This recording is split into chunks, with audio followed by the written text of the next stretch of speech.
सभी बहनों को मेरी राम राम।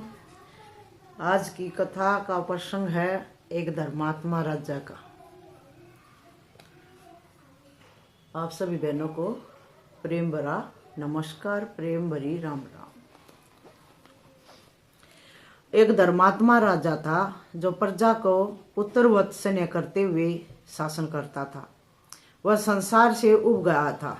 अतः एक दिन अपने ब्रह्मज्ञानी सदगुरु के आश्रम में जाकर उन्हें साष्टांग प्रणाम किया और प्रणाम करते हुए बोला, गुरुदेव, मैं इस राज्य की झंझटों से, समस्याओं से बड़ा ही दुखी हो गया हूँ।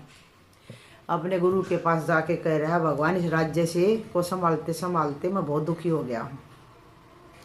एक समस्या हल करता हूँ तो दूसरी समस्या खड़ी हो जाती है, दूसरी सुलझाता हूँ तो तीसरी खड़ी हो जाती है। इस प्रकार नित्य उन्हें उलझन, नित्य नए बखेड़े, मैं तो तंग आ गया हूँ। इस जीवन से भी तंग आ गया हूँ और इस राजकाज से भी मैं तंग आ गया हूँ। तो गुरु जी बोले, राजन, ऐसी बात है तो छोड़ दो इस राज्य को, ऐसी बात है तो छोड़ दो इस राज्य को। राजा ने कहा, कैसे छोड़ दूं गुरु जी, मेरे छोड़ देने से समस्याएं तो सुलझ नहीं जाएंगी, उल्टा सब कुछ तितर बितर हो जाएगा, अराजकता फैल जाएगी चारों ओर। तो ठीक है पुत्र, अपने पुत्र को शासन सौंप दो और तुम निश्चित होकर मेरे पास रहो। परंतु पुत्र तो अभी छोटा सा नादान बच्चा है, वह इस भार को संभालेगा कैसे? राजा कह रहा गुरु जी से, परंतु पुत्र तो अभी छोटा सा नादान बच्चा है, वह इस भार को कैसे संभालेगा? गुरु जी ने नया उपाय बताते हुए कहा, यह बात है तो शासन मुझे दे दो, मैं संभालूंगा उसे। राजा खुश होकर बोले, हाँ गुरुदेव, ये आपने बिल्कुल सही कहा। हाँ गुरुदेव, यह मुझे स्वीकार है। तो हाथ में पानी लेकर संकल्प करते हुए सारा राज्य मुझे दान कर दो। राजा ने ऐसा ही किया और उठकर चल पड़ा। गुरुजी ने टोकते हुए पूछा, अब कहाँ जा रहा है? राजकोष से कुछ धन लेकर प्रदेश जाऊंगा, वहां कोई व्यापार करके जीवन चलाऊंगा। गुरुजी हंसकर बोले, जब राज्य मेरा हो गया तो राजकोष भी तो मेरा ही हो गया ना, तुम्हारा उस पर क्या अधिकार है? अब राजा ने सिर झुकाकर कहा, सचमुच कोई अधिकार नहीं रहा अब तो मेरा उस पर, अब तो कहीं चाकरी ही करनी पड़ेगी।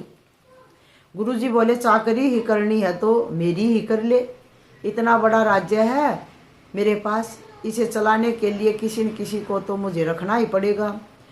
मुझे सेवक की ज़रूरत है, तुम्हें मालिक की, मुझे सेवक की ज़रूरत है, तुम्हें मालिक की ज़रूरत है, बोलो करोगे मेरी नौकरी? ये गुरुजी कह रहे हैं राजा से।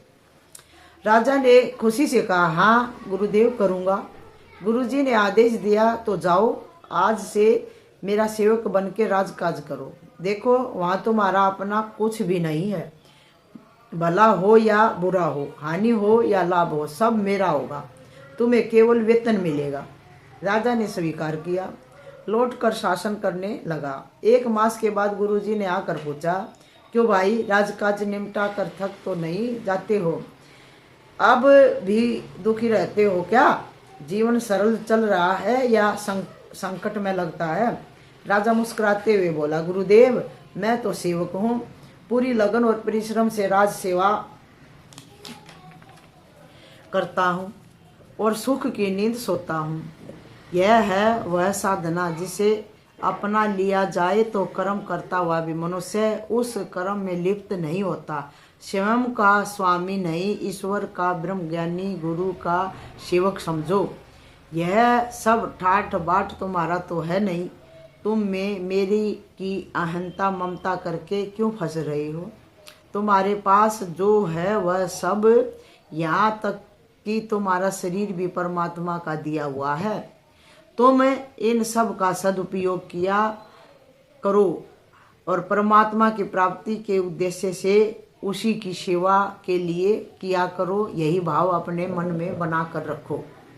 मेरा मुझ में कुछ नहीं, जो कुछ है सो तोड़, तेरा तुझको देत हूँ, क्या लागत है मोर। जो ब्रह्मवेता सतगुरु के वचनों में निष्ठा रखते हुए लगन के साथ तन मन धन लगाकर वसुदेव कुटुंबकम की भावना से उनके समाज उत्थान के देवी कार्यों में लग जाते हैं, वे भी ऐसे प्रजावत्सल राजा की तरह जीवन में निर्लिप्त रहते हुए सुख से सोते हैं और देर सवेर परमात्म तत्व में प्रतिष्ठित हो जाते हैं। बोल श्री सतगुरु भगवान की जय। वसुदेव और देवकी दोनों निर्दोष थे, फिर भी उनका कारागार में रहना पड़ा। इससे न वासुदेव जी का तप कम हुआ और न देवकी की भक्ति में कोई आँच आई, अपितु परमेश्वर वहाँ जरूर अवतरित हुए। बोल श्री सतगुरु भगवान की जय। उमापति महादेव की जय। अब दूसरी कथा है। दूसरी कथा का शीर्षक है ऐसी मृत्यु तो साक्षात मोक्ष ही है। समर्थ रामदास जी अपने शिष्यों को परखने के लिए कई लीलाएं करते थे। आत्म खजाना देना है तो परीक्षा तो करनी पड़ेगी ना। किसी के पास ठहरेगा, राज्य दे देना बड़ी बात नहीं, ईश्वरीय शक्ति दे देना बड़ी बात होती है, बहुत संभल के देनी पड़ती है।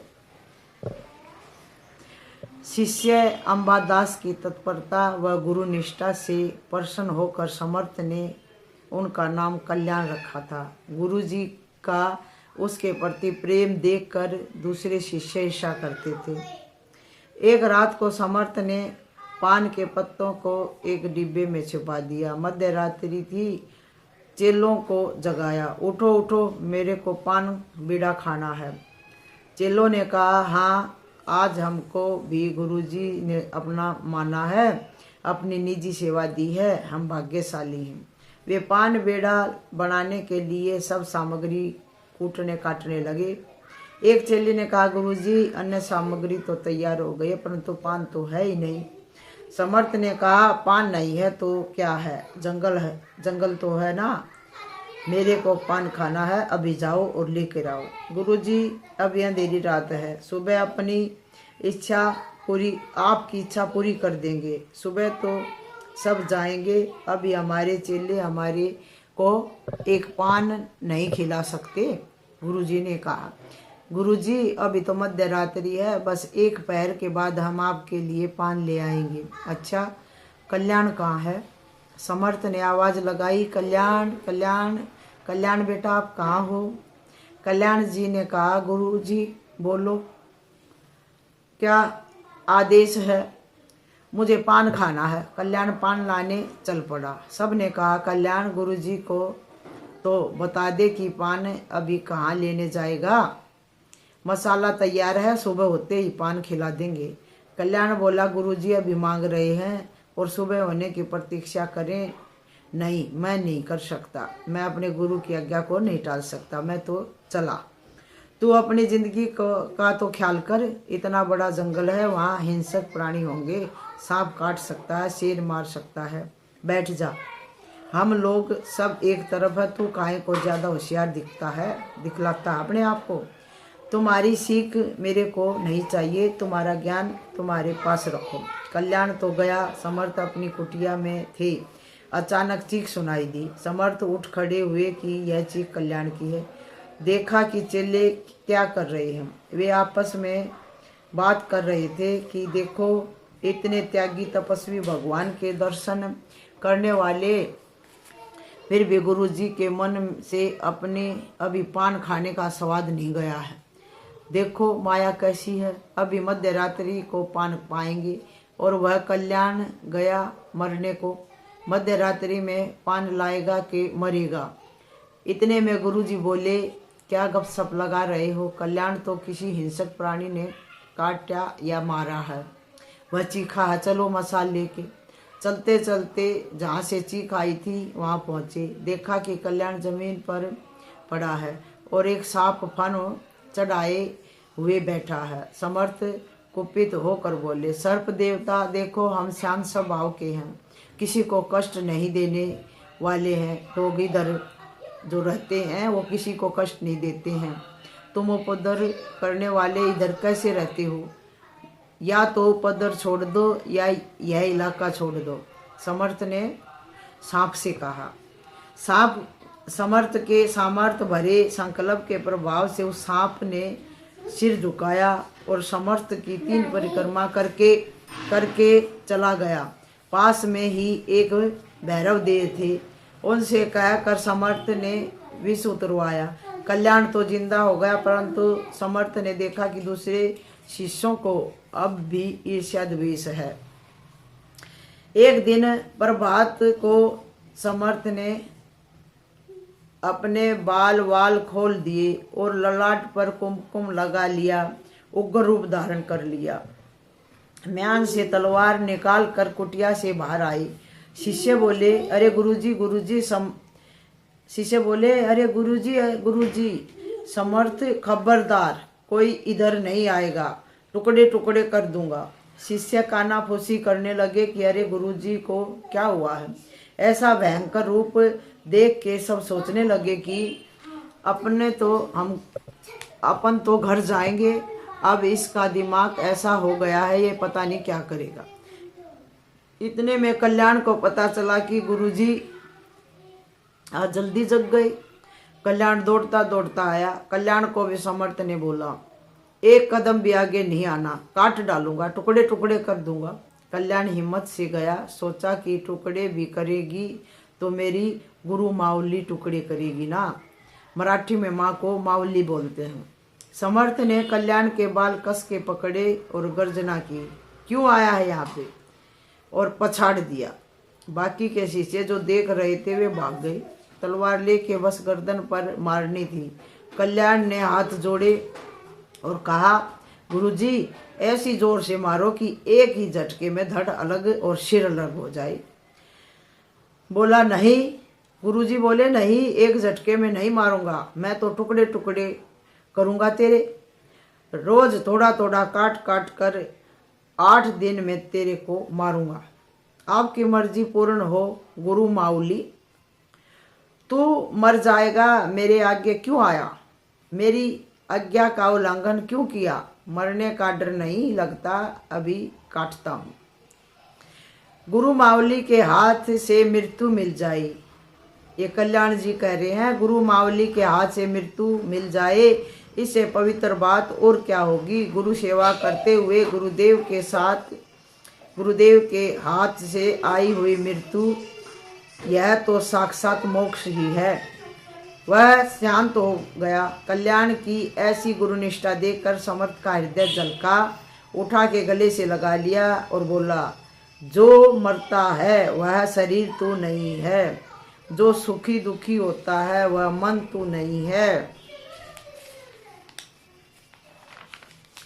जो राग द्वेष करती वह बुद्धि तू नहीं है, जो बीमार होता वह हाड़ मांस का तन तू नहीं है। बोल तू कौन है, तू ही बता तू कौन है। खोज खोज पुत्र खोज खोज। खोजते खोजते अहम खो गया तो ईश्वर प्रकट हो गया। बुलबुला खो गया तो दरिया प्रकट हो गया। लहर खो गई तो सागर प्रकट हो गया। हंसते खेलते पूर्ण बना दिया कल्याण को। तड़प होती है ना तो गुरुजी दे देते हैं वह परम पद। बोल श्री सतगुरु भगवान की जय। उमापति महादेव की जय। आगे की कथा है, सुविधा से नहीं सादगी से उन्नति होती है। धर्म के रास्ते पर प्रतिकूलताएं विरोध आए और व्यक्ति डटा रहे तो वे सुषुप्त शक्तियां जगाने में बड़ा काम करती हैं। बालक 5-6 साल के और जनेऊ मिल गया, मुंडन हो गया। राम लखन भरत शत्रुघ्न का और रानियां देखती रह गई कि हमारे मासूम अब गुरुकुल में जाएंगे। रथ तो तैयार है पर गुरुजी बोलते हैं नहीं, रथ में नहीं जाना। दशरथ जी बोलते हैं नहीं, रथ में नहीं जाना, गुरुकुल में जाने वाले बालक नंगे पैर ही जाएंगे। तो गुरुजी ने कहा क्यों नंगे पैर क्यों जाएंगे। बोले अरे प्रतिकूलता नहीं सहेगा तो राजा है, उसे कभी जंगल में जाना पड़े, भूखा रहना पड़े, प्यासा रहना पड़े। अगर जीवन की शुरुआत में ही खोखला रह गया, सुविधा वाला बन गया तो विघ्न बाधाओं के समय मनुष्य टूट जाएगा। और राजा भी टूट जाएगा। और राम लखन भरत शत्रुघ्न भिक्षा मांगते हैं, लो गुरुजी के लिए भी ले आते हैं और अपने लिए भी। गुरुकुल की ऐसी परंपरा तो निकले भी ऐसे मजबूत होके। अभी तो जितना बड़ा व्यक्ति उतनी कमजोर संतान।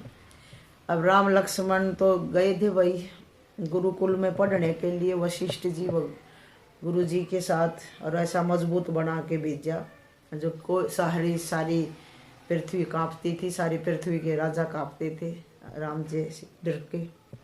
अभी तो जितना बड़ा व्यक्ति उतनी कमजोर संतान। लाख लाख रुपए शुल्क वाले स्कूल में गए। सुबह 7 बजे इडली डोसा आदि नाश्ता, फिर 9 बजे चाय काफ़ी अथवा पहले चाय काफ़ी, हर 1.5-2 घंटे में चटोरे लोगों को खिलाते रहो। लाख रुपये साल का लेना है, बच्चे खुश रहे। फिर ये बच्चे खुश रहकर क्या करेंगे?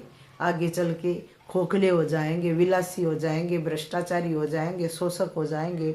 जो ज़्यादा शुल्क दे दे के कहलाने वाले बड़े स्कूलों में टिप टॉप में पढ़ते हैं, वे समाज शोषक पैदा होंगे। समाज शोषक नहीं होंगे। ज़्यादा खर्चा करके पढ़ के कोई बड़े व्यक्ति के बेटे सचमुच में नहीं बड़े होते। बड़े भ्रष्टाचारी बनते हैं, बड़े शोषक बनते हैं। जो कम खर्चे में गरीबी और कठिनाइयों से पढ़ा लिखा और गुजारा है, वही दूसरे की कठिनाइयाँ मिटाएगा और वही समाज की थोड़ी बहुत सेवा कर पाएगा। जो चटोरे बनकर पढ़ेंगे और प्रमाण पत्र लेके वे समाज में जाके क्या काम करेंगे? आने वाले दिन बहुत खतरनाक आ रहे हैं।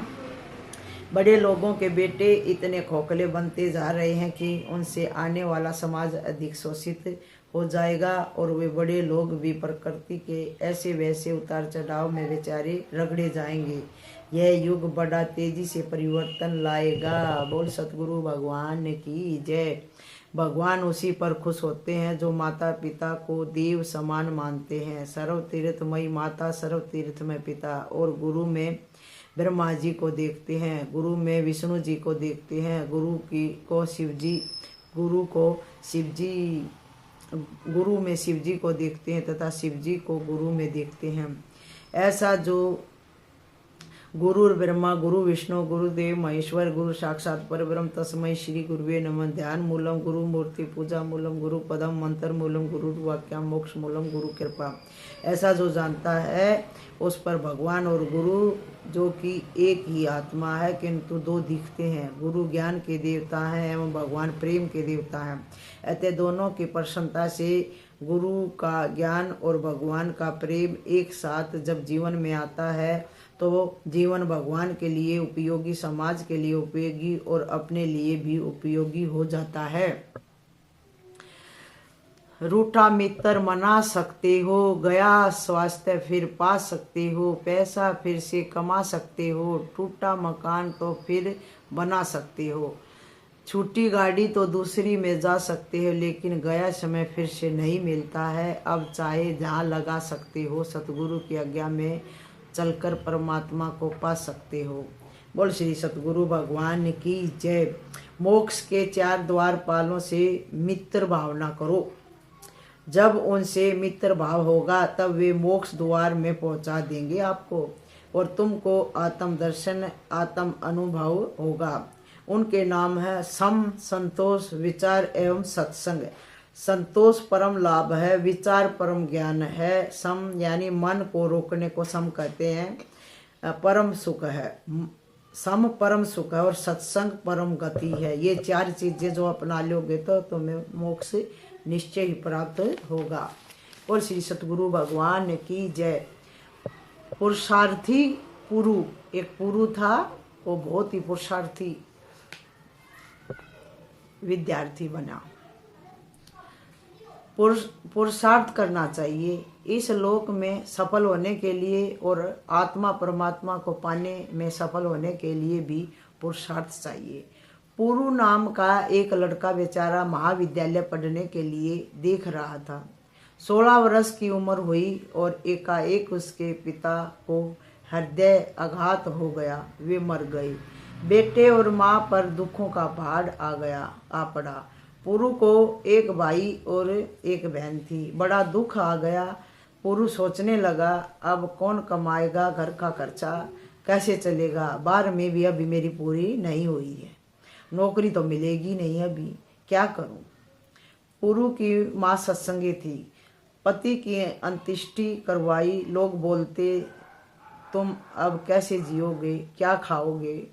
बोले, परमेश्वर है। पुरु की माँ ने पुरु को सांत्वना दी और पुरु ने अपनी माँ को ढांढस बधाया। दोनों एक दूसरे के सहयोगी बन गए और पुरु ने अपनी माँ को ढांढस बधाया। 2 भाई बहन और तीसरा पुरु, चौथी माँ। माँ घर पर ही थोड़ा बड़ी पापड़ आदि बनाती थी। उनमें लगने वाली चीजें वस्तु साफ सुथरी सस्ती व अच्छी लाती थी। पहले तो पड़ोसी लोग मखौल उड़ाने लगे, लेकिन बाद में वे पड़ोसी भी उनसे ही वे चीजें खरीदने लगे। पुरु भी नौकरी की तलाश करता रहा, पढ़ता रहा। डाक विभाग से एक विज्ञापन निकला कि कोई 11वीं पढ़ा हुआ होगा तो उसको भी यह नौकरी मिल सकती है। कलरक को सहायक कलरक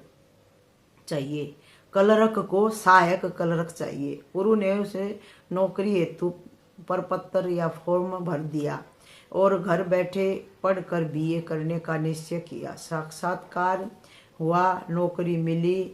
वह जो काम मिले उसको पहले समझता, फिर अच्छी तरह तत्परता से लग कर पूरा करता। ऐसा करते करते उसने डाक घर के प्रधान अधिकारी और अपने वरिष्ठ साहब का भी विश्वास जीत लिया। एक तरफ पढ़ता गया, दूसरी तरफ ईमानदारी की सुंदर सेवा से सबका विश्वास संपादन करता गया और तीसरी तरफ माँ को कमा कर देता गया।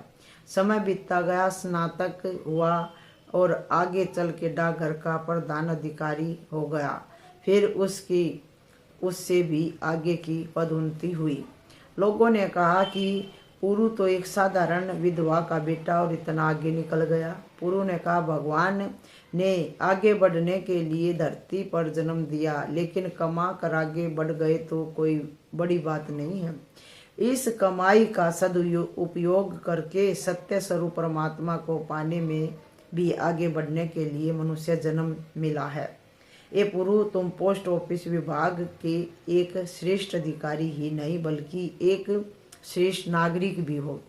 पुरु ने कहा, श्रेष्ठ नागरिक बनने के लिए श्रेष्ठ सीख चाहिए और वह मुझे सत्संग से, भगवान नाम के जप और भगवान के ध्यान से मिली है। श्रेष्ठ व्यक्ति वही है जो श्रेष्ठ में श्रेष्ठ परमात्मा में विश्रांति पाता है। पुरु वेदांत का सत्संग और आत्म विश्रांति का अवलंबन लेते हुए आध्यात्मिक जगत में भी बड़ी ऊंचाई को उपलब्ध हुए। बड़े बड़े धनाढ्य, बड़े बड़े सत्यावान अपने जीवन से निरस्ता मिटाने के लिए शराब, कबाब, दुराचार आदि की शरण लेते हैं। वे मनुष्य धन्यभागी हैं जो संत महापुरुषों का सत्संग श्रवण कर आत्मिक उन्नति की कुंजियां जान के अपने जीवन को रस में बना लेते हैं। इससे उनके जीवन में लौकिक उन्नति तो होती ही है, साथ साथ आध्यात्मिक उन्नति भी होती है। वे देर सवेर अपने साक्षी स्वरूप पर ब्रह्म परमात्मा का साक्षात्कार कर लेते हैं, अपने सोहम स्वभाव में जग जाते हैं। बोल श्री सतगुरु भगवान की जय, उमापति महादेव की जय। जय मेरे सतगुरु भगवान की जय।